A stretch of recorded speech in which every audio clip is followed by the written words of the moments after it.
Joined now by Florida Republican Congressman Carlos Curbelo, who's been one of the leading centrists pushing for this immigration vote in his own party. Congressman Curbelo, welcome back to the show. Chuck, good to be with you. So, I've heard some of your comments earlier today. We don't know what this bill looks like yet. Why are you confident that you're not going to need to do a discharge petition to sort of force them to do a true protection vote when you don't know what's in this bill yet?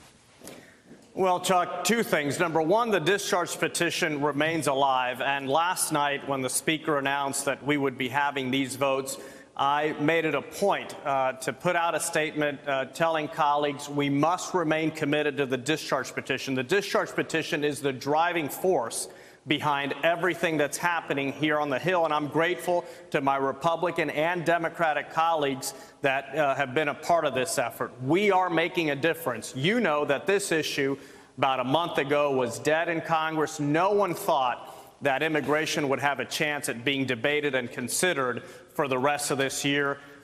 Leaders had done, as they've done for many years now, decided to punt and wait until after the next election. We have changed that. Now we have the possibility of votes on the floor next week and of getting a product over to the Senate that will force them to act. And then we'll see what happens after that. We either go to conference or take something from the Senate and get it to the president's desk.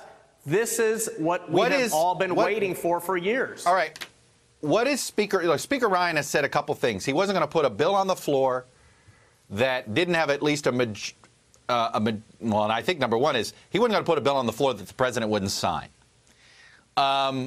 Is that still the sense you get, that whatever compromise bill is put on the floor is something that Speaker Ryan believes the president will sign, or is that not the agreement that you ended up with? That is my understanding, and I believe that the Speaker's office and the Majority Leader have kept the White House abreast of all of the negotiations, and what I'm hearing is that the White House is inclined to support the legislation. Now, this is important, Todd, because our goal here is to make law.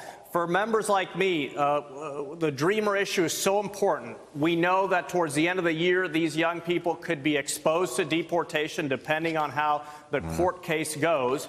And that's why our goal is to make law, not just to get a vote where members can go back to their districts and say, I voted for this or I voted for that. So even though we are an independent branch of government and I'm not the type to want to wait for any White House to give us permission to proceed, in this case, I do think it would be helpful if we knew the White House would sign something. That way we know we're not wasting our time and we're working on a product that can result in the protections that Dreamers need and securing a future for them and getting them into the legal immigration system. And then, of course, addressing a number of other priorities like border security and reforming the visa system, which is important to the White House and I think to a lot of Americans as well.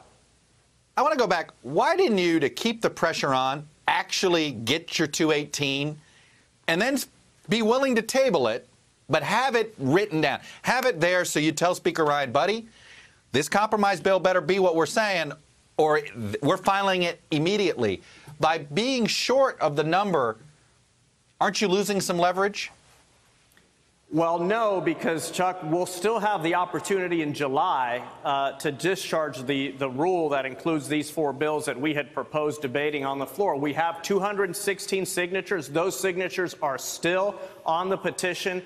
And at any point, today, tomorrow, two members can go down and sign it if we feel that in any way there's been a breach of trust or that someone isn't keeping their word. So the discharge petition remains alive. At the same time, we're at the table negotiating, and hopefully we can come up with a product. We're really close. And look, this isn't the bill that I would have sat alone and written, but it is the product of a compromise between centrist Republicans and our colleagues on the right.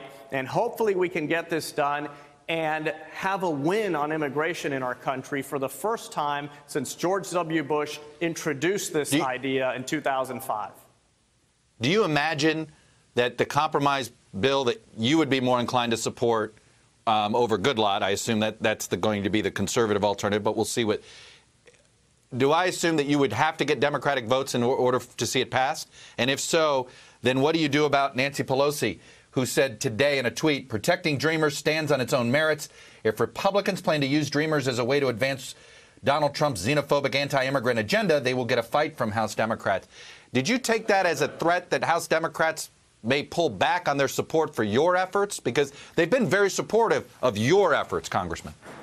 I think it's pretty clear that they wouldn't be willing to support this compromise legislation, and it's regrettable because it's the all or none approach that has gotten us nothing on immigration for 13 years. I would ask them to consider it, to review it when it's published, but hey, worst case scenario for them, we get a Republican-only bill out of the House, it goes to the Senate, goes through the bipartisan process there, and then comes back, and maybe some of them can support it then. Ideally, we could do this in a bipartisan nature. It's a very controversial issue. It's politically charged, so that makes it harder. Yep. All right, Congressman Carlos Curbelo, from my neck of the woods, where I grew up down in South Florida. That's Thanks for coming on, Republican from South Florida. Thanks for coming on, sharing your views. Thank you. Always go Canes. Hello, YouTubers. If you're watching this, it means you've checked out our channel, so thank you. Now do me a favor, subscribe by clicking on that button down there. Click on any of the videos to watch the latest interviews and highlights from MTP Daily and MSNBC. You can get more Meet the Press content every morning in the First Read newsletter. If you're tired of content that you don't know anything about where it came from, you don't have to have that problem with us. NBC News, MSNBC, MTP, and the Meet the Press mindset right here for you on YouTube. Subscribe now.